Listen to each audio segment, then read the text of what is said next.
brief reminder that this evening's presentation will be recorded and we'll be able to post it into to our virtual admissions presentation hub for you guys to view. And so we'll just give it another minute or so. I see that we have a pretty good crowd tonight, and I expect possibly a few more to join in here momentarily. You can just make your Once again, my name is Paul Sipper. I'm the Director of Admissions here at St. Augustine High School. And this is week 3 of 4 for our admissions presentations. Give me a quick thumbs up if you guys can see my shared screen. It should be a picture of the school with our presentation title. Excellent. That means it's working. So we're in good shape there. Thank you. And as I thought, we have a few more people joining us. So just give me a second here, and then we'll get going. So very briefly, those of you that are first-time attendees, and I see quite a few, what we've been doing over the last couple of weeks is having an opportunity for us to meet and share and talk a little bit about some of our programs. We had the pleasure of hearing in week 1 from our religion department chairperson, Mrs. Cratchy, and our assistant principal for academics, Mr. Hecht. We also had the pleasure of hearing in week 2. We heard last week from our principal, Mr. Horn, who's here again tonight. And we had the pleasure of hearing from our director of fun, our ASB coordinator, Mr. Osberg. And we talked a little bit about what makes Saints a little bit different than a lot of schools. And if you didn't have a chance to attend those meetings, I'll give you a quick way to figure that out and how you can actually see those presentations in just a couple of minutes. So it looks like we've got just about everyone for now. I'll continue to admit those that show up. Again, thank you so much for being here. And just a very quick reminder again that we are recording these sessions. You will be able to see them, and we'll place them online. So that's just a quick heads up for you. I'd like to turn it over very quickly to our principal, Mr. Horn, who will be leading us in our prayer this evening, and then we'll begin with our presentations. Mr. Horn. Good evening, everybody, and welcome. We're really delighted to have you with us tonight. And I've chosen as a prayer that's really common here at Saints. It's written by Father John Sanders, who was a principal here at the school. He was also a graduate from the class of 1966. Well, let's take a minute to quiet ourselves, and we'll begin with this prayer. In the name of the Father, and the Son, and the Holy Spirit, amen. Loving Father, please guide my son to always do your will. Allow him to see what is really important and remind him how much I love him. Send good and wholesome friends into his life, keep him safe, bless him with good health, and give him the courage to do the right thing when difficult and tempting choices cross his path. Make my son strong in character, rich in sympathy, and generous in spirit. Bless him with a gentle nature and a kind heart. Let him become a man committed to the gospel of your Son, Jesus. Grant him a lasting faith and lead him to a profound love for you, his family, and himself. Amen. St. Augustine, pray for us. In the name of the Father, and of the Son, and of the Holy Spirit. Okay, thank you so much for that. If you have not had a chance, I know we had a lot of people that joined us just in the last minute or so. If you've had a chance to mute yourselves, that'd be fantastic. During and throughout this meeting tonight, if you have any questions that pop up, please feel free to use the chat. The chat box for us. The chat box for us will give us an opportunity to respond, as we have several members of our administrative team here and faculty that can kind of address those issues as we go. The format for the evening this evening tonight, I'll basically kind of summarize a little bit of what's going to happen. We're going to talk a little bit about our math program tonight. We're going to talk a little bit about our science program, and then we're going to have the opportunity again to hear from our Director of Finance, Mr. Kevin DeRue, to talk a little bit about financial aid. So again, please, if you can remain muted, and then at the end, we'll have an opportunity for ourselves to actually ask questions live if you'd like. and we'll kind of go from there. So I'm gonna show, so you should see my screen again. Essentially what we've done over the last couple of weeks is share with you a little bit of our story. I mentioned it just a few minutes ago. If you missed any of the first two presentations, we now have our virtual admissions presentation hub available on our website. And it's very easy to get to. It's just sahs.org and click on admissions. And you will find it very nice, kind of one-stop shop for each of our weeks. And at some point, the week 3 presentations will pop up there as well, hopefully in the next few days.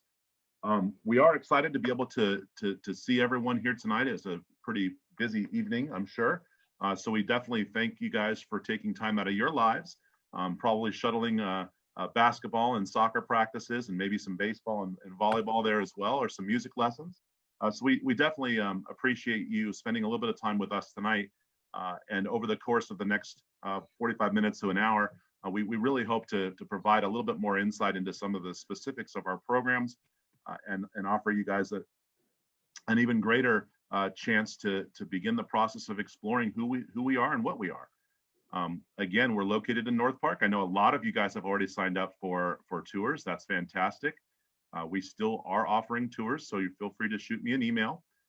My face is all over the website and all over the admissions portion as well. So if you don't remember my name or can't remember my email address, it's very easy to find me once you're on our website. I definitely want you guys to know that when we recorded these Zooms, first of all, this is not our expertise. We love hosting in-person events.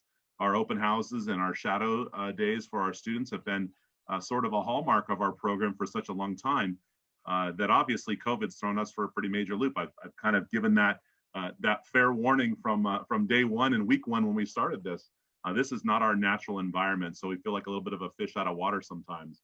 But for us, we've done the best we can to provide and give you the opportunity in the forum to have questions answered and for you to hear a little bit about our program.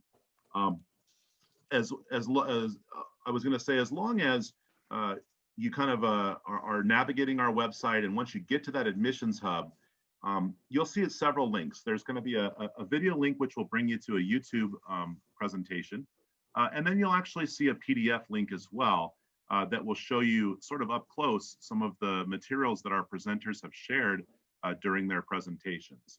So it should give you a little bit of an idea about what the topics were, and you can kind of peruse them at your own leisure, so to speak. So now I'm going to go ahead and share with you. I have my screen shared, and just remind you that this is week 3 of 4. Next week, we'll be really excited to share with you some of the more, I think, exciting programs that make Saints a little bit different. Our campus ministry program, Mrs. Yoakum will be joining us next week to talk about campus ministry, a little bit of Christian service. We'll hear from our department chair, Mrs. Drummy, and several members of her department. We'll talk about our visual and performing arts, oftentimes referred to as VAPA around here. And then you'll also have the opportunity to hear from several coaches and our athletic director and assistant principal for auxiliary services, Coach Hopp, will be joining us as well to share a little bit more and deeper insight into our athletic program and our philosophy. And so to kind of give you guys a little bit of an insight and a little bit of an idea of what you're going to hear about next week, I have a couple of very short videos, about a minute each, that I'd like to share with you. And then we'll start our evening on. Let me go ahead and get this situated. I see people are still showing up, so that's awesome. So let me go ahead and stop my share just very briefly. And then I will hop on over here. And you should hear, give me a quick thumbs up now if you can see our St. Augustine High School logo. Perfect, all right. Hopefully you guys enjoy, they're very brief. I think that teaching arts to boys is a big deal. The way I conduct my classes, I make sure that there's lots of room for movement. Try to make sure that instead of just showing techniques for drawing and painting, that we're also learning about how to express ourselves and how to understand emotions that are going on inside of us. And I think that that might be something that's been overlooked in the past with boys' education, but it's certainly something that we're doing here.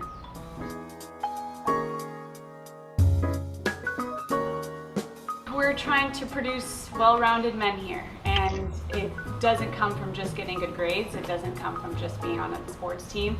I think it comes from finding interests that they can take on lifelong.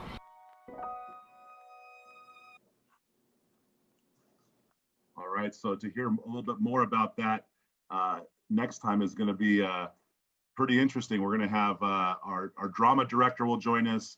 We'll have a little bit of a presentation, probably virtually on music, and then we'll also hear from Mrs. Drummy to talk about our visual arts as well. Again, I'm going to share my screen one last time for a very brief 1 minute long deal. This is our Assistant Principal for Auxiliary Services, Coach Haupt. Really, when you think about young men and extracurriculars, the importance is honestly just part of the physical aspect of it, just making sure that they get some of that energy out. We have football and cross country in the fall. We've just recently added boys beach volleyball, so that's a new sport to our school, which we're excited about. In the winter, we have the best sport in the world, which is basketball. We have soccer, rugby, wrestling, and surfing. Those are all winter sports for us. And then in the spring, we have baseball, volleyball, swimming, tennis, golf, track, and lacrosse. Even more important than the winning and losing is learning that life is about competition. When you're looking for a job, when you're trying to get a new sale, whatever that might be. And those are things that they can learn at a young age here playing sports for us that, you know, how do you compete? What is the commitment level that's needed to do that well? And I think that's a huge part of being a part of our sports teams.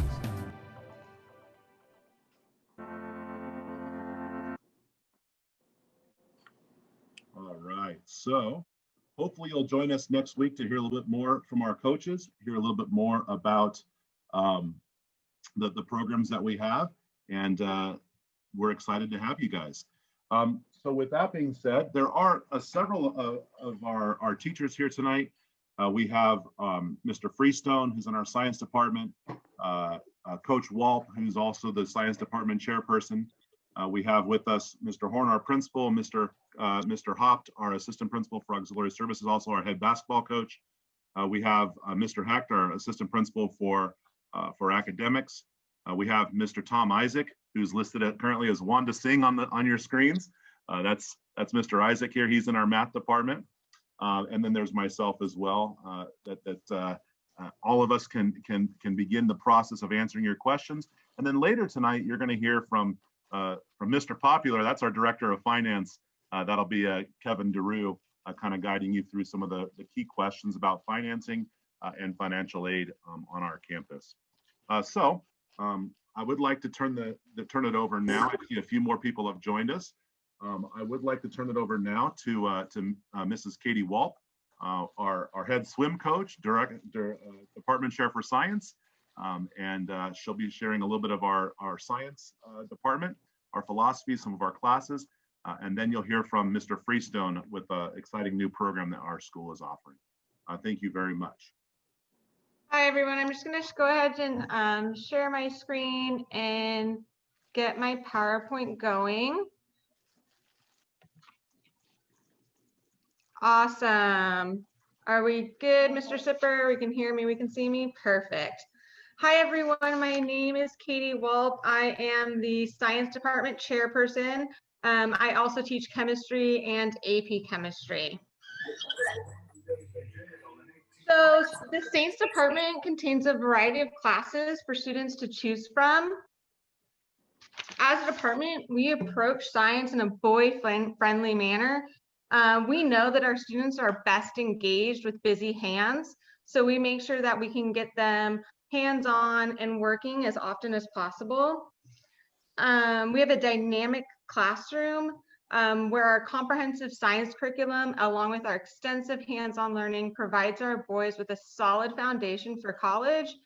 and an invaluable problem-solving skill that will help them excel in both academia and our ever-changing world. The ever-changing world has been a part of our verbiage for years, and I just don't think could be more relevant than now. On campus, we have 5 science classrooms, including 3 wet labs, which just means that they have gas, water, electricity, and as well as our maker space, which is brand new to our school this year. It's pictured in the upper right and the lower left corners. At Saints, we have 9 different science courses for the boys to choose from. Depending on their interests, Saints requires 2 years of science courses, but 3 are recommended if they would like to go on to the UCs. All of these courses fulfill the lab sciences UC requirement. So they all have a lab component associated with them. It's really nice that we can offer a variety of courses because the boys can choose based on really what they're interested in.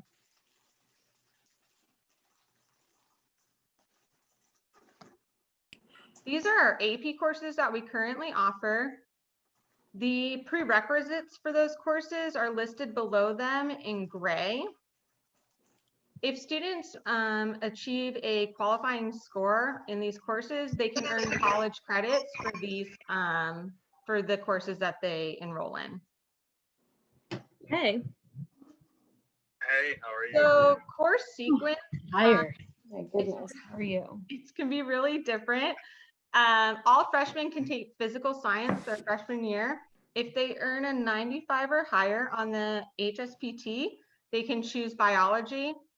If they go the physical science route, they can take biology their sophomore year or even during the summer. And then after that, it's a really choose your own adventure. You can go chemistry, you can go physics, you can go environmental based on your math and some other prerequisites. And again, what the boys are interested in.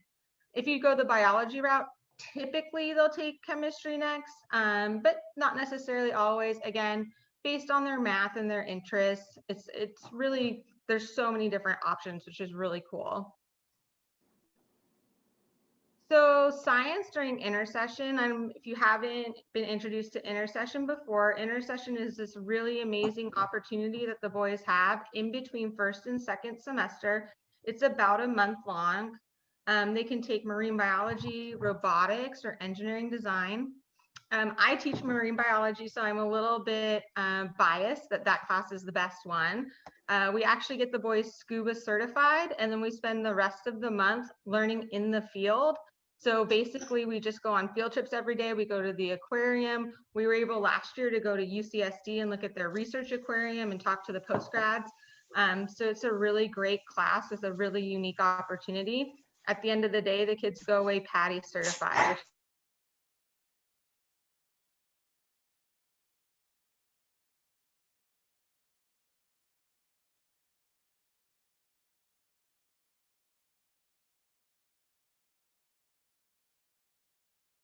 Hey, Paul, I think you muted Kate. You muted me. I'm There back. we go. I'll There go we back. go. You're back. Okay, cool. So we also offer summer school, which is another way for the students to get ahead. We have physical science, biology, and chemistry that the students can complete in 6 weeks, but it does cover the whole year-long course that would happen during regular chemistry. Why is it letting me? I just wanted to go back really quick. So I just wanted to point out in this slide, the photo in the lower left, that's actually from today. That's a lab that we completed in my classroom today. So masks and physical distancing definitely creates a different lab experience, but it's just an experience that our boys are still having and being able to learn in that way and learn the equipment in order to prepare themselves for labs in college. So I just wanted to go back and share that really quick. So now I'll go ahead and put up my info one more time. That's my info if anybody would like to email me any specific questions or at any time reach out. Now I'll go ahead and let Mr. Freestone elaborate on our new Introduction to Engineering class that he's teaching and the new makerspace that he's creating. Hello, everybody. Thank you, Katie, and thank you, everybody, for being here. I'm going to go ahead and share my screen. If I could get a quick thumbs up if this looks solid to everybody. All right, righteous. Okay, so like Katie said, I am the engineering teacher, so it's my job to kind of bring the engineering room to its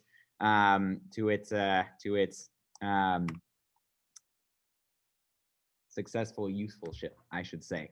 The three things that the engineering room kind of focuses on, and this was tough for me in the beginning because there's so much that can be done with all the tools that are in here. But really, it divides up into about three deals, right? First and foremost, it helps me teach the introduction to the introduction to engineering class, which is a collaboration between us at Saints and the University of Texas. Second, it is a fully functioning makerspace. And then third, it is actually facilitating a group of students who want to really take this, to its kind of utilize all of the tools to their maximum potential. So first, I'll go over the introduction to engineering class. So as I said, it's a collaboration between us and the University of Texas, and it's a really incredible class. Because it teaches good engineering habits through project-based learning. And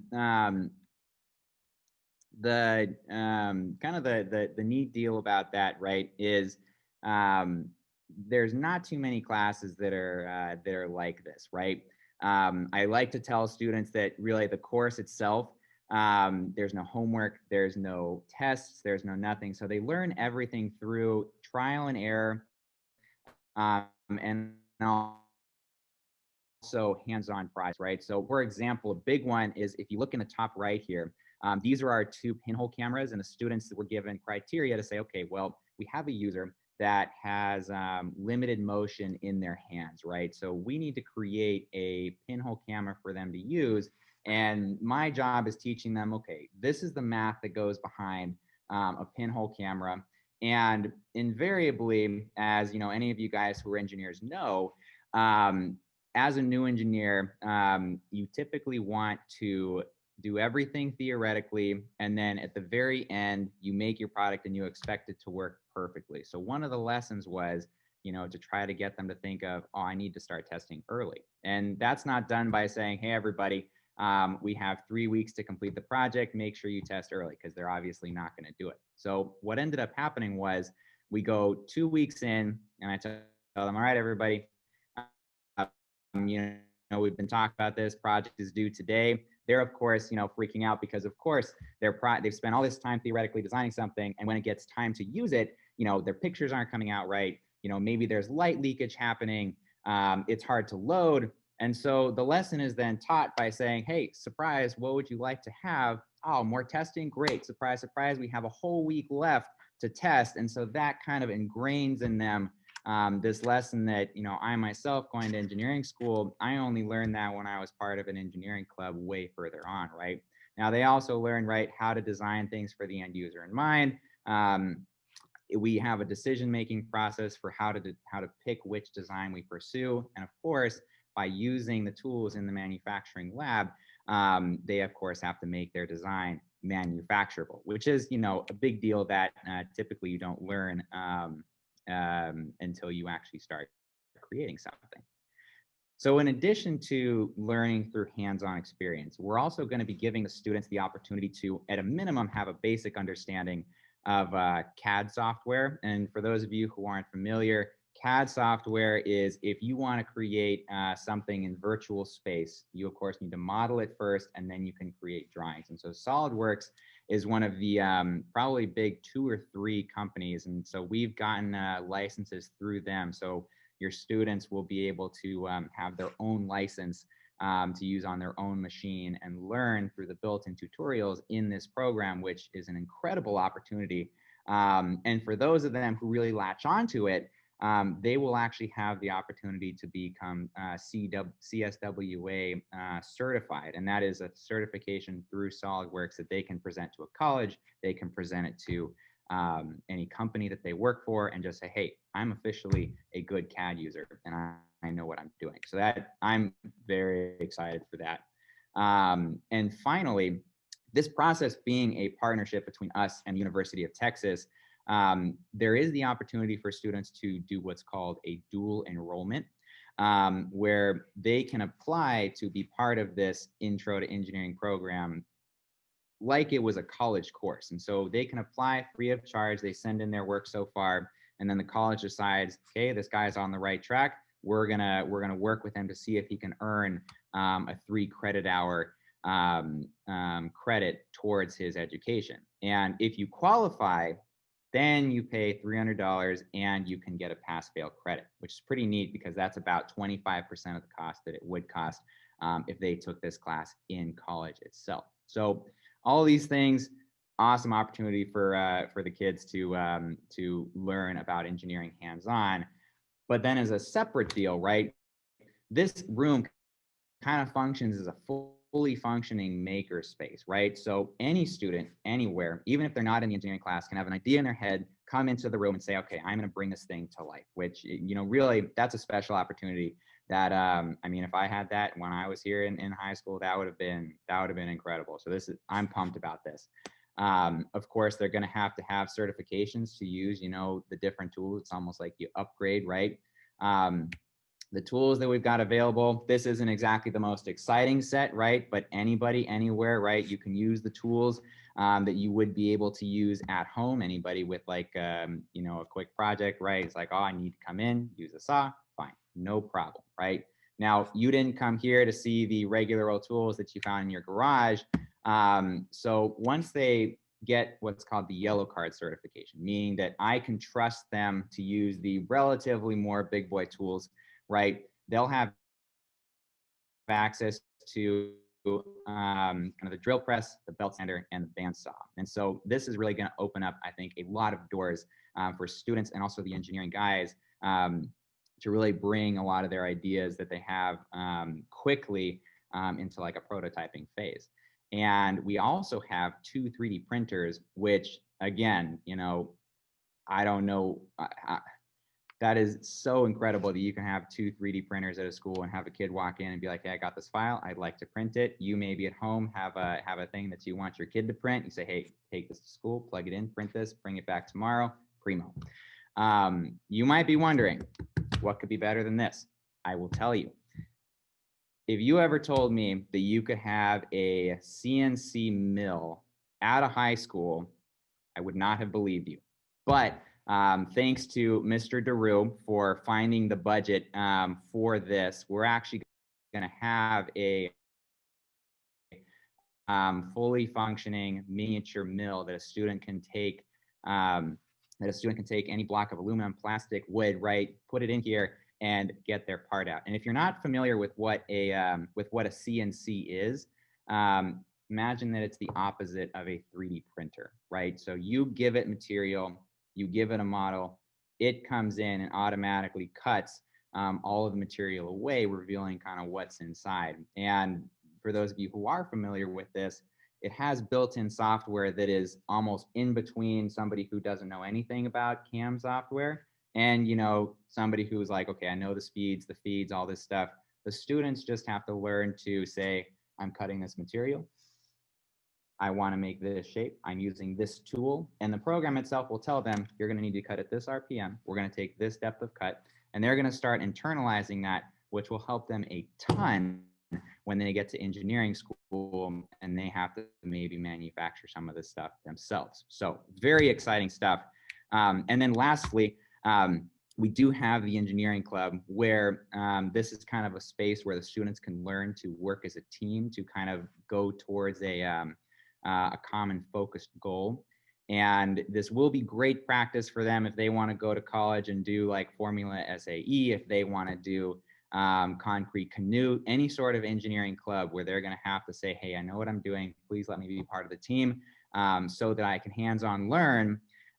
This is a wonderful opportunity for them to do that. And our first project is going to be battle bots. So potentially by the time your student gets here, we'll have that fully fledged. So very exciting stuff. Thank you very much for your time. I'll take away my screen now and hand it off to whoever is next. Thank you very much.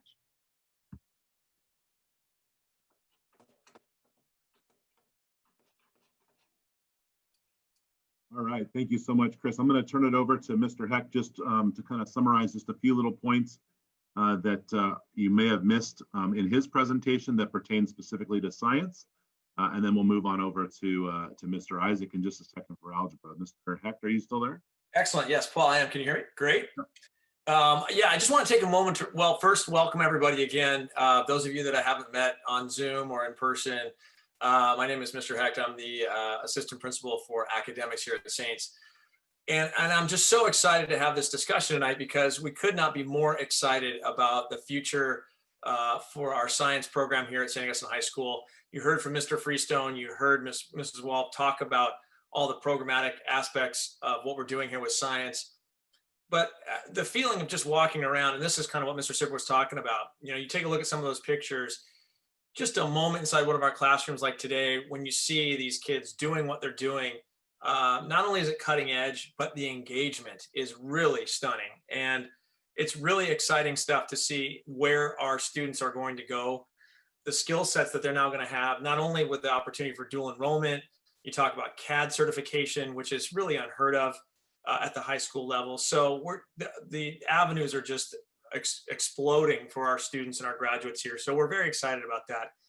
I did want to take a moment to underscore what Mrs. Walt mentioned in her presentation. And that is really the University of California approval process for science.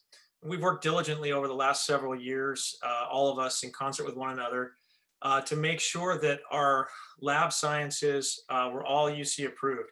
You talk about our engineering course, you talk about our robotics courses. Many schools in San Diego, California might have a variation of those two courses, but very, very few have gone through the process to get those certified as UC lab sciences. Oftentimes they're offered in the G elective areas, but our students, and I say this quite often, these classes are so fun, they're so engaging. It's like getting your kids to eat vegetables, right? How do you get them to do it without knowing that they're eating vegetables? And this is amazing. Our students here at Saints can get really up to 5 years of science. So for the kids that are interested in schools like, you know, UCLA and Berkeley and Michigan and University of Texas and Notre Dame, and you start talking about some of these schools, these high profile schools with engineering, science, and STEM programs, our kids are really at the forefront. And we're very, very pleased with where things are. And we're excited for the future, especially for potential Saintsmen out there. If you're listening, the avenues that will be available to you at St. Augustine High School in the areas of science, really remarkable. So all of our courses in science are UC approved as lab sciences, and that really is important to us. So hopefully you understand the distinction between an elective and a lab science approval. And that comes into play when your son applies to college, particularly the University of California system. You have to have so many lab sciences to be eligible, and then beyond that to be competitive at certain schools. So just wanted to raise that distinction for everybody there, so you had a understanding of kind of how that goes. And just in case you haven't had a son or daughter apply to a University of California school. Mr. Sipper, thank you very much for the opportunity. It's my pleasure now to introduce Mr. Tom Isaac. And so Mr. Isaac is going to kind of take us through the placement issues in mathematics and kind of our philosophy behind math here at St. Augustine High School. Yeah, Paul, can you hear me okay? Okay, I'm sorry for my name on here. It's had a little glitch at the house, so I'm going through my wife's account. My name is Tom Isaac. This is my 19th year at St. Augustine High School, all in the math department. I'm also the golf coach. Before I get into the math program a little bit, I would like to make a comment about Mr. Freestone. That speaks to what Saints is really, how meaningful Saints is to people. I had the pleasure of getting to teach Mr. Freestone twice. I taught him in algebra and algebra 2, and then he went off to college, but then he's an engineer. And a couple years ago, he got in touch with me and just said that his engineering career wasn't quite what he expected, and how much he was loving teaching kids in rock climbing. And so he wanted to know about getting back to Saints and teaching. And so I'm just really proud to have Chris here. He brings a lot of energy. He brings a lot of, current knowledge about engineering. So we couldn't have had a more perfect pairing with the new engineering program that we have. And I think it needs to be pointed out at Saints how many of our teachers did go to Saints and what that says about how much they love the experience and want to be part of it. And that's part of the reason why through the years it's been such a consistent experience, is because someone like myself who didn't graduate from Saints, we learned from the people who are teachers here what the Saints experience is, and it really stays consistent throughout the years. So much that someone like Mr. Freestone, and we have a new teacher this year, Mr. Wiebe, who I also taught in math, who was one of my tutors, they want to come back and teach at Saints. So sorry for the little detour, but just wanted to kind of explain what way you can see that Saints is special when we have so many teachers on campus who are here. So let me get back into what I was here for. I'm going to talk to you a little bit tonight about what our math program is like, how students get placed, as well as just some personal observations from 19 years of teaching here. So Saints is more of a traditional math program in that we don't do integrated math. We start at our levels of math, starting at the lowest level would be pre-algebra, algebra 1, geometry, followed by algebra 2, honors pre-calculus or pre-calculus, depending on your grades up until that point. And then we do offer AP calculus, and we have, let's see, statistics and AP statistics as well. So depending on the first couple of years, pretty much everybody will be taking algebra and geometry. And then from there, it just depends on what students are planning on doing when they head into college, whether they take calculus, pre-calculus, or maybe statistics. As I've done this 19 years, I can tell you that one of the hardest things, one of the things we put the most time into as a math department is making sure that incoming ninth graders get placed into the proper class. It is a really tricky thing on everybody's side, because if you think about how many different feeder schools we have, whether they're parochial, public schools, other private schools that aren't parochial, and we're trying to take everyone in at the same time as ninth graders when transcripts are saying different things to us that are hard to read. So one of the things that we put the most time into whenever we do self-evaluation of our math department is, does the system that we have place students in the proper class? So that, again, we want things to be challenging, but not overwhelming. We want students to have to learn new material, but I've been on the end of this long enough where you see students who get placed into a math class that they really don't have a mastery of all the important concepts before that. And it ends up being a case where students really struggle in math for 4 years. So our goal is to make sure that whatever math class students start in, they're ready to do well in that class, so they really enjoy math and are successful for 4 years. Because our end goal is that 4 years later, we'd like to see that as a student body, our students are doing better in math as a group than they were when they came in, because that means each individual student is really reaching the best that they can. Our placement process starts with the high school placement test. We have added some math questions to that by Saints alone that are meant to kind of see if students are really have a solid mastery of pre-algebra concepts, as well as the high school placement test. Then in the springtime, we offer a secondary math test for students who might want to skip algebra here at Saints and begin in geometry. And really what that springtime test is it's our Algebra 1 end of the year final exam. And students have to score at least, I believe Mr. Heck can correct me on this, I believe it's 85% on the springtime test to be placed directly into geometry. That is correct, yes. So students are allowed to take that test. And like I said, I would just say it's our end of the year Algebra 1 test without tricks on there. I was a big part of making that test up. And it's not meant to really try to trick people, but it's just what we would consider the fundamentals of Algebra 1, so that we know that if a student is going to skip Algebra 1 at Saints, that by the time they get into geometry, and especially Algebra 2, we don't want a student who skipped our algebra to all of a sudden realize, wow, I didn't have all the core concepts that I needed. As a result of that, whether for whatever reason, over the 19 years I've been here, we do have more students now starting in pre-algebra than Algebra 1 relative to 19 years ago. We still have more students starting Algebra 1, but I guess our message is we want to make sure that students are going to get the fundamentals really mastered, because that's going to mean 4 years of success at Saints. And there's a lot of ways for students to move up. I mentioned we have, not only do we have AP Calculus, we have AB and BC for students. And we encourage students, like for example, my students right now, I'm already talking to them about if they're doing well, what can you do to move ahead a track? Because we offer summer school to move ahead a year in math. So we want to place students in the right place, but we definitely let students run as far forward as possible once they show that they're ready for it and that they like math. But those are my main things, other than I know one of our big programs here that doesn't come directly into the math department curriculum. I offer a program called the Math Peer Tutoring Program, and I've got to give Mr. Horns here online, I got to give him credit for this, because I remember 18 years ago when we started together, I was getting a bunch of students coming in asking for math help, and just as one teacher, I could only do so much. And he talked to me and said, well, what if we're able to get some of our top students to come in and serve as peer tutors? And I honestly was a little skeptical that we could get our students to do that. But as anyone who's been in my class before school can tell you, in my classroom every day before school, I have 8 tutors from anywhere from some freshmen who are in the honors program up to seniors who are in AP calculus. And they come in just to help students one-on-one work on math problems.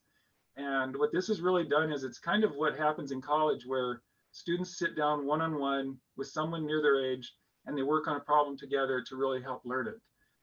It's a really great program for both ends. So for students who are struggling with math or just want a little bit of help, there's someone to help them. But for top students, what the top students find out is that having to explain a problem in more than one way really makes them a better student. And like I mentioned, Mr. Wiebe, who's now part of our math department, really got a love for teaching math because he was in my morning tutoring program as a tutor. And when he's same thing, he's an engineering major and math major, and he just decided he wanted to become a teacher because of that morning tutoring. So we have a challenging math curriculum, but we do have a lot of programs so that students can keep up and accelerate as they wish to.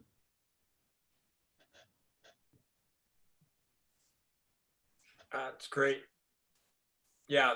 Tom, if I might, and I really want to thank Tom for kind of articulating the message from the math department. And Mr. Sipper, if it's okay, I would take a moment here just to kind of highlight a few things and kind of pop those things out before I throw it back to you. Is that okay? We're all good there? Perfect. I just can't underscore enough for everyone listening out there. I do know, because I generally get a lot of these phone calls, the concern and perhaps just quite candidly, the angst about mathematics and placement. And to keep in mind that from our perspective here at Saints, the most important thing we can do for your son, 3 words: get it right. And I can't underscore that enough as we look towards the back end. And I'd encourage all of you out there, if you could talk to, as Mr. Isaac alluded to, the students that have not only gone through his class, but our math curriculum here at Saints. What's so important to understand for the messaging for us out to the parents is we spend a lot of time articulating with colleges and universities about what they see when our students get there. And so the students that go before come back year in, year out and let us know. We're dialoguing with our graduates. We're also dialoguing with the universities where these students are attending. And year in and year out, what they tell us is, whatever you're doing at Saints, keep doing it. And the message back to them is making sure we get it right. And that means if we have to slow it down a little bit, if you come from a situation where perhaps they called it algebra in 7th and 8th grade, but it might not have been the complete package. It's not a criticism of that institution or teacher per se. It's just making sure that we're doing our job with your son to prepare them for advanced mathematics, so they are ready when they get to college. Algebra fundamentally is everything. It's the bedrock for when you get to a calculus or AB or BC, those types of classes. And we'd be doing a gross disservice to our students if we didn't fundamentally take the time to get it right. I'll say it again. It is really important. That being said, as Mr. Isaac talked about, if you are out there and you have a love and a passion for mathematics, it comes easy to you, you can demonstrate that proficiency at 85% or higher, then by all means, we want to make sure that you are in the correct math placement for your aptitude when you get to Saints. Then we will take over and help you grow those aptitudes and abilities in mathematics such that you can be wildly successful, even if you're not inclined to mathematics right now, even if you have that anxiety to math. The number of stories that we hear year in, year out about from our seniors, and they look back on their freshman year and go, oh, I was a little concerned because my friend was in this class and I was in this class, but My goodness, look at where I'm in now. Finishing with honors pre-calculus. I'm on my way to Stanford University. I'm going to Villanova. And all of these things fundamentally happen at the freshman level. So we want to keep that long view in mind. Okay, that's really, really important with math. A couple other things we will take a look. Mr. Isaac alluded to the placement test in May. Obviously, we want to take a look at how you do on the HSPT. And we have a math supplement that we started administering. 25 question, 30-minute math supplement that goes along with the HSPT on testing day. So you can anticipate that when you get here. We use all of those instruments come to bear to place you in the correct math course here at St. Augustine High School. It's really, really important to us. One thing else I think is pretty exciting. Last year, we go back to our University of California approved courses. We offer an AP computer science class, and that now got moved into our mathematics approval for the University of California. So there again, it's conceivable that you could wind up taking 5 years, in essence, of math here at Saints if you're so inclined and really want to move in that direction. So everything from pre-algebra to AP Computer Science A, Calculus A, B, and BC. So we have that spectrum. But again, want the takeaway, it's to sound, don't want to sound like a broken record, but we do want to get it right. It's that important to us, and we feel it's that important to your son to get it right. Mr. Sipper, thank you. Hey, Paul, could I add one other thing in there? I'm sorry, Paul, is that okay? Yes, absolutely. Okay, so I did see a good question came up on the chat group as far as someone who's taken integrated math from the public schools or from some other school, where they would get placed into. Again, that's going to be totally placed on based on how they do on the high school placement test. So we've had students who've taken the integrated who start directly in geometry, and we've had others who start in algebra or even pre-algebra, because it really comes down to what the mastery level of the student is, not what class they took before. We just want to make sure that whatever class they're in, that they're ready to succeed in there. So 2 students could take the same class before they came to Saints, but the student who understands it better is probably going to do much better on our placement test, and as a result, they'll start at a higher level. So we don't have any kind of a set thing. Like, we have a lot of students who on their transcript have had algebra before, but I would use Miss Walp from the science department as a kind of example here. I think she would agree that our chemistry class at Saints is excellent, but to say that if you've had a high school chemistry class, it's the same as a UCSD advanced chemistry class, it's not the same thing, right? There's different levels, and it's the same with algebra. When we're looking and we're trying to decide on students for, if their transcript says algebra, we don't always know if what we cover is 12 chapters at Saints, if every school who's had algebra is covering the same material. So we don't know always which schools have done which material. So we leave that up to it, how ready the students are when they come here to Saints as an incoming 9th grader. And I do have one last thing. For families who might have their kids in integrated math right now, or who, because of the Zoom and because there's not in person, if you're kind of worried about where your sons are in math right now, there's a really good program that we use at our school called Alex. And it's a really nice program where you can do it from the house, and you can actually choose the classic algebra 1, so that students could really get ready for the placement test in the spring, as well as to be ready for what we expect here at Saints. So I know that right now this year with online classes, not every math class everywhere is the same anymore. So it's just an option out there that you can supplement on the side with what students are doing at their house right now to be more prepared. Thanks, Mr. Sipper. Thank you, Mr. Isaac. I appreciate that. I would like to hand it over now to our Director of Finance. I know a lot of people are very curious about our financial aid process. So I'd like to turn it over to our Director of Finance, Mr. Kevin DeRue, who will kind of walk you through a little bit of an overview of a lot of the intricate and complicated questions about private high schools. So Mr. DeRue, the show is all yours, buddy. Thank you very much. Can everybody see my screen and my presentation right now? There we go. Looks like it's up there. My presentation maybe isn't as nice as Mr. Freestone's and Miss Walp's, because I'm an accountant and not a teacher, but I'll try and give it a shot and make it look pretty good. Much better. Okay, sorry about that. For whatever reason, my presentation froze. All right, so in talking about financial aid, one of the first things that I want to talk about is that financial aid isn't possible without the generous donations of individuals who have had a connection to Saints. Earlier, we were talking about how some of the students come back to Saints. Well, we have a lot of generous donors that also continue to be a part of the Saints family and help make tuition aid possible. Because I'm a numbers guy, I can't get away without talking about some of the financial aid numbers. This year's budget, we have over $3.6 million budgeted for tuition aid. Roughly 53% of our students are receiving some sort of tuition aid. The average aid award received is around $9,100. That range varies greatly. It can be as low as $1,000, and it moves up quite substantially. And 84% of the individuals who applied, or families that applied for tuition aid, received some sort of tuition aid. I will also mention that in that 16% that were not awarded, there are families that declined to go to Saints. I have no idea why. Incomplete applications, so applications that weren't completed by the family, so we could not make a decision, and also families that were waitlisted and just weren't accepted to Saints. The budget is still in process right now, but I will tell you that the budget looks to be about $3.8 million for next year. There are a couple of different scholarships that students can take advantage of. The very first one, and probably the most generous, is the Principal Scholarship. That was recently increased or doubled to a $40,000 total award. That award it goes out as awarded as a $10,000 per year award. It is a direct reduction in the amount of tuition that you pay.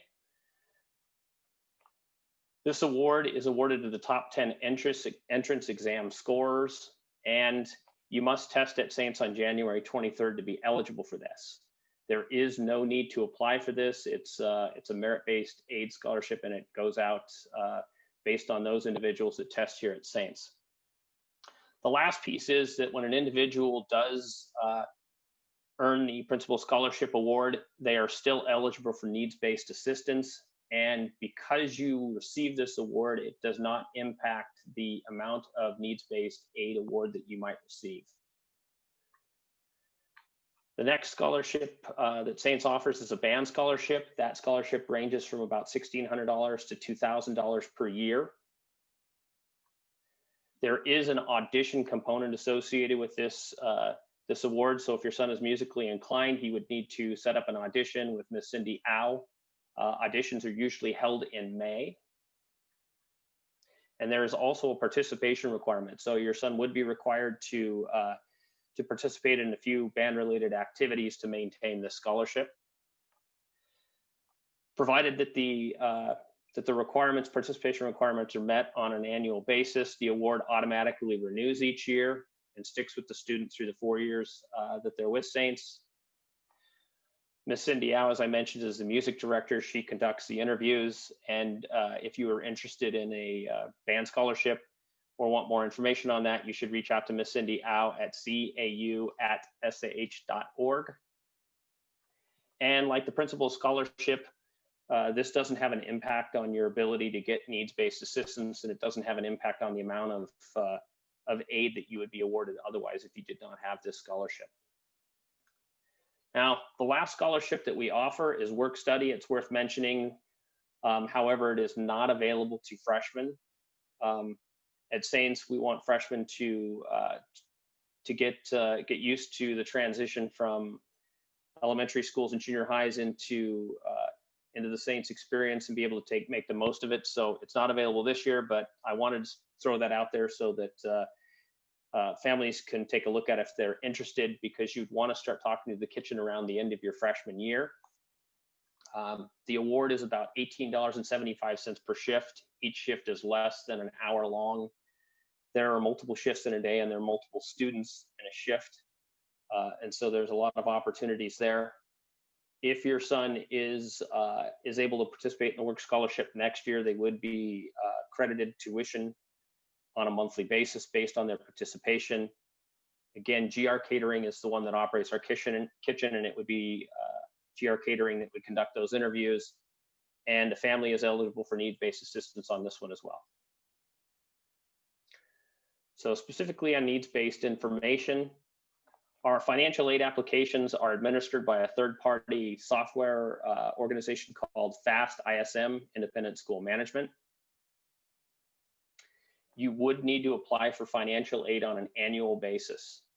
So every single year, it does not auto-renew. It's very important that you understand that and apply each and every year. And there is a small application fee associated with this. This fee is paid directly to FAST. It is not a school-related fee. They retain that for their services in creating and maintaining the financial aid process. So Mr. Paul Sipperts spoke about our webpage, sahs.org. I'm sure most of you are familiar with our webpage because you're in this Zoom meeting right now. That's where you're going to find our financial aid application. A little message about our presentation today. You're going to want to go down about the middle of the page, and in the middle of the page, you're going to see the FAST. Start your financial aid application here. Now, a lot of important information in here. I would greatly encourage you to read through it before you apply for the, or before you start the application process. Most specifically, failure to complete the application by the deadline will delay, reduce, or prevent your award.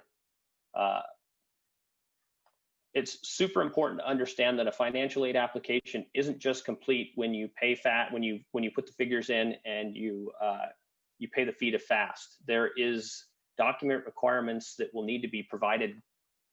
Those document requirements are here. Freshman families with returning freshman families or returning families with an incoming freshman. Very important that you pay attention to the January 25th deadline. That deadline is just after the placement test, the high school placement test. The document requirements are your full 2019 taxes. And it's important to note federal and state tax returns with schedules and W-2s. I can't tell you how many times we receive financial aid applications that either do not have any taxes associated with them or they're missing some component of the financial of the taxes. There's also a lot of information on the application itself, how to apply, and there are links within the FAST website that will help you to fill out the financial aid application. I'll click back over to my presentation. Again, once you're ready to go, at the bottom of that page or the instruction page, you're going to see Start Your Financial Aid Application. Once you click on that link, it's going to take you to a page on the FAST website. From there, you're going to want to start your application. Please note the deadlines in here again. And also note that there's a lot of information in here that would help you fill out that financial aid application. You can there's a downloadable worksheet so you can fill it out in advance. There's a downloadable user's guide. There's a 724 help center line so that you can get help with your financial aid if you're doing it at 2 o'clock in the morning and can't sleep like I often do. And also an FAQ section, and it talks about the taxes. So please take advantage of that. I will say that I get a lot of phone calls and emails related to problems or a family not understanding what to put in a specific line on the financial aid application. Please understand that this is a standard boilerplate application by FAST, and they're going to be the experts on how to be able to get into that system and what they're looking for specifically in any one section of the financial aid application. So please take advantage of their help center and contact them first. I generally will not be able to guide you through the actual aid application itself because I've never done it myself, and they're the experts on what they're looking for. So some of the important dates that we've already talked about, needs-based aid. Note that the financial aid application system opens up on November 1st of every year. So the financial aid system is open now. You can go in right now and be able to fill out your application. You will need your 2019 taxes, which most of you should already have. January 25th, we spoke about as being the deadline for financial aid.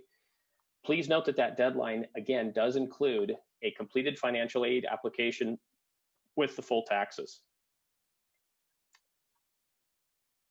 And the other date that's really important to note is March 24th. That's tentatively scheduled to be our new family night. Acceptance packets will generally go out a week or two before that date.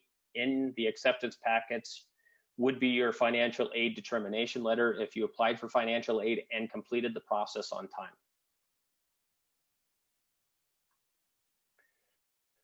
So some of the details about the financial aid process. I mentioned before you need the full taxes. Again, I often get applications that are submitted and there's no taxes or the tax information is incomplete. If you submit taxes, FAST and it's incomplete, FAST will shoot you an email indicating what is missing from the taxes. I will tell you that if you do not upload taxes at all or include taxes at all, that FAST will not send you a notification because the application in their minds as well as ours is not yet complete. I would highly encourage you to upload the taxes into your application yourself versus mailing your taxes. FAST is on the East Coast, so there's the mailing delays in getting it there, and then they have to scan those taxes into your application. There's just a lot of room for delays and errors if that happens. So if you have the if you can get through the process of uploading the taxes into your application yourself, I highly encourage you to do so. Again, I would take advantage of, junk and spam folders. Make sure that you include a valid email address, one that you check often with your financial aid application, because that's the email address that FAST is going to use when they send you a notification if you're missing something. I would also say that I often hear about families not receiving the messages from FAST. The most common cause is because of a junk filter or spam filter and the file is sitting out there in those folders. So kind of important information. You're going to want to keep an eye on that a few days after you submit your financial aid application and your taxes.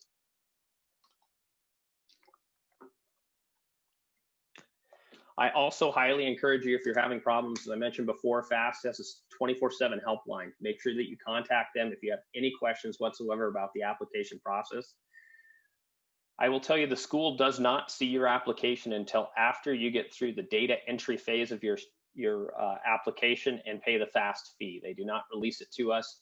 It's at that point where we can see it and we know whether the taxes have been included and if there's a problem with it. Figuring out whether there's a problem or not generally takes a little bit of time on FAST side because they are a nationwide company and they do have a lot of individuals applying for financial aid at a lot of different schools, and it's all happening at the same time.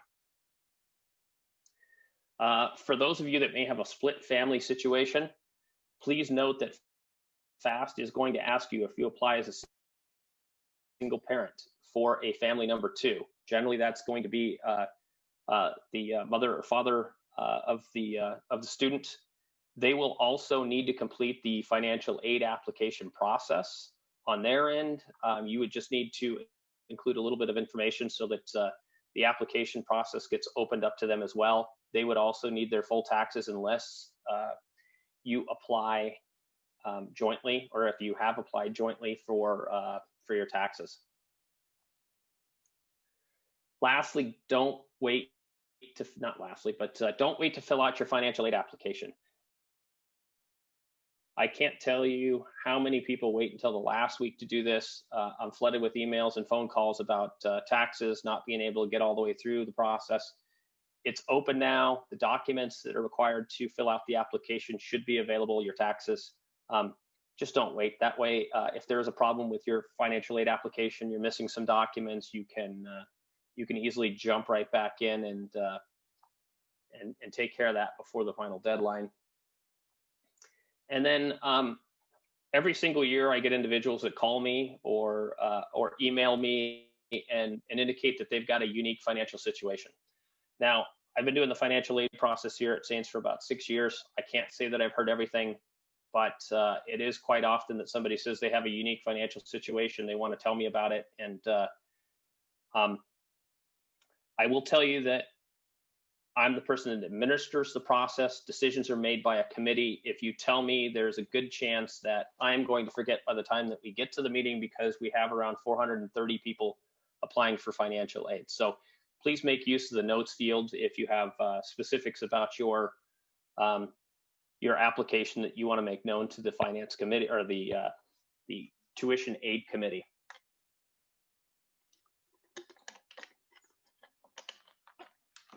Just one more time, circling back to the full taxes. That's probably the biggest problem that I see with financial aid applications. Taxes are missing, or W-2s don't tie out to the income reported on the federal taxes. Just please make sure that you double check that and you keep an eye on your emails. So skipping over a little bit to tuition and fees. There's a registration fee associated with getting into Saints. That's going to be due on March 24th. That's New Family Night. That amount is $260. Tuition. There's a tuition deposit that's also due with that on New Family Night of $200. Now, as I mentioned earlier, the budget for 2020 is not yet approved, but I do not expect these fees to change at this time. And then the last fee is the general fee that's due in July with your payment, with your first payment. General fee of $315 for the freshman class. This fee covers things like ASB activities, yearbooks, retreats, special testing, and freshman vests. Just touching briefly on tuition, these are 2021 tuition rates.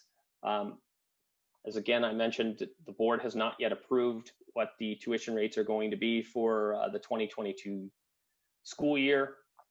We do have 3 different payment options. There's a different price associated with that. That's related to the finance fee associated with spreading out your payments. There's the annual fee. Annual fee is a one-time payment. That payment would be due in July, along with your general fee. There's the quarterly. That's going to be 4 payments of roughly $5,800. Payments would be due in July, October, January, and March. And then there's the annual. The annual is spread out over 10 payments. Payments are made July through March. Now, I will tell you that if you apply for financial aid and you receive some type of award, with the exception of the band scholarship, your tuition aid will be directly offset to the amount of tuition you owe, and whatever that balance is of net tuition, it will be spread out over your payment method. So you will have roughly equal payments every single month or under the quarterly payment plan. So as I mentioned earlier, well, I didn't mention earlier, Smart Tuition is how we collect our tuition. That's also a third-party vendor. It's now, it's most recently been purchased by Blackbaud, and they also refer to it as Blackbaud Tuition Management. They do offer a couple of different ways to, on how you can be invoiced. There's the email, or you can have it snail mailed to your house. They generally send those notifications out 10 to 15 days before your payment is due. They offer several different payment methods. Payment methods could be automatic payment. They can mail you a coupon, or you can call in your payment. You can make payments via check, credit card, debit card, or you can have them ACH your account. And the due dates will either be the 1st or the 15th based on your choosing. And we do ask that once you make that choice, you're going to go ahead and stick with it. We'll go over this a little bit more on New Family Night when things are a little bit more solidified. And you will have 24/7 online account access to your account through Smart Tuition. And they will send you reminders and follow-ups. They also have the 7/24-hour customer service. As I mentioned earlier, whatever aid award you may receive, it's going to be a direct offset to tuition, creating a net tuition. Net tuition is spread out over your payment plan based on what you selected, with the exception of band scholarships. I didn't mention that earlier, but band scholarships, because there's a participation requirement, they're not earned until March of each year. So they will be plugged into your smart account on March, thereby reducing your March payment if you're on a quarterly payment plan or a monthly payment plan. Or if you are on an annual payment plan, you would just pay short that amount. And then lastly, I often get questions about fees associated with late fees or failed ACH fees and things like that. Please understand that Smart Tuition is a third-party service provider. Those fees are paid directly to and retained by Smart. They're not charged or retained by the school, so it's difficult for the school to waive those fees if you happen to incur them. Finally, I just want to say thank you for your time, and I'm open for questions. I did see a bunch of them pop up along the way. I'll stop sharing my screen and see if I can't get to some of those. Oh, 28. Awesome. Thank you, Kevin. I appreciate that. And there have been a few questions, and I know that our administrative team with Coach Hopt and Coach Horn have been responding to a few of them. But I definitely, want to say it was great to see everyone tonight. I can't believe we had at one point over 80 people here tonight. So that's fantastic, and we definitely value your time. If anybody does have additional questions, they can use the chat, and we'll hang out for a little while longer and be able to address any questions that we see that might pop up. And obviously, I'm available as well. And just to kind of reiterate just a few things, if you are still interested in taking a campus tour, you just need to reach out to me. And then this presentation tonight will ultimately make its way to the admissions virtual admissions presentation hub on our website, and you'll be able to review it and find all of our technical glitches that we've had tonight, and get a nice little chuckle out of it, but also to revisit all the amazing information that we've shared with you as well. Coach DeRue, there's a few questions that we saw. Is there an income threshold for aid? Can you answer that question for us? Absolutely. That's a difficult question to ask, and it's a very good question. I get that often. There is not an income threshold. I think, Mr. Sipper, you had said that there's a story to everything, and the financial aid application puts that story together. So there's a lot of factors that go into determining financial aid. A person's income is just one of those factors. There's just a lot that goes into making those determinations. So I can't give you a specific dollar amount. I would say the cost to apply is relatively low. So if you are interested in aid, I would encourage you to apply and just take it from there. Thank you. I see another question. Is there a deadline for new student applications? Our ninth grade for next fall, the application is due on the day of the high school placement test. Obviously, we'd love to have you in our system beforehand so you can receive all of the information, and we can walk you through your checklist. But January 23rd being that high school placement test, that would be our cutoff date for that. And we do accept walk-ups, but like I said before, if you're curious and thinking about it, it definitely makes it easier to apply earlier, because you'll also notice that the financial aid closes right after the high school placement test. So a lot of factors that kind of come down at the same time. So that's kind of where we're at. I see another question involving admission. Is there a recommendation on how to prepare for the high school placement exam? I've told a lot of people this, but I'm going through the same thing you guys are. I have a daughter, and so we're going through the same exact process right now, evaluating our schools and studying for HSPTs, and some of the places that she's applying aren't giving the HSPT, but we are. So that's important to remember. And we just, as a regular parent, we just went to Amazon and just did a high school placement test exam search on Amazon, and got about a $12 book. So that's kind of where we're at. But there's some services you can sponsor, but to be honest, I don't know if that's necessary at this stage. A book or checking out a library book may work. There's an entire page on our Saints admission site that talks about the high school placement test. And there's a lot of helpful information about what's covered, and you may be able to find it there as well.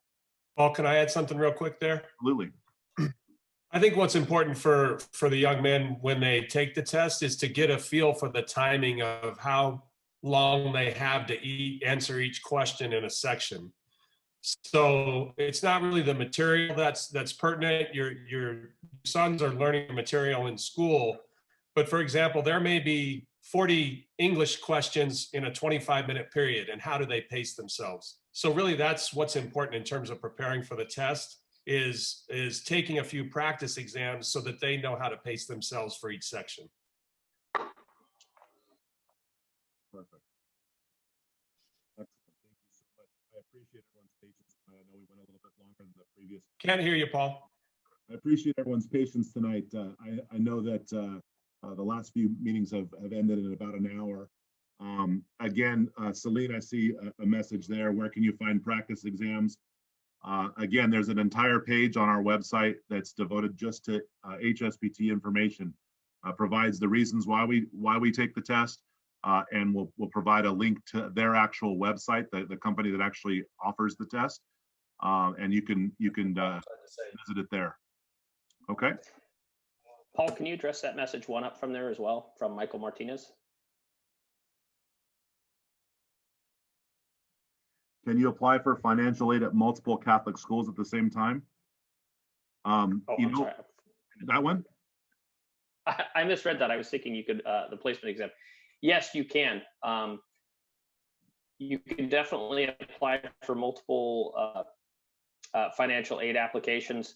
I will tell you that OLP also uses the FAST financial aid system. So if you have a daughter potentially going to OLP, there is a way to pay a small fee extra to have your financial aid application rolled over to Saints as well. Perfect. Awesome. Thank you so much. I think that's just about it. I'm going to hang out for a little while longer. If anyone has any individual questions, I'll be around, and maybe a few of the administrators as well. But outside of that, I really appreciate your time tonight, and hopefully we'll have this posted on our virtual admissions presentation hub in the next few days.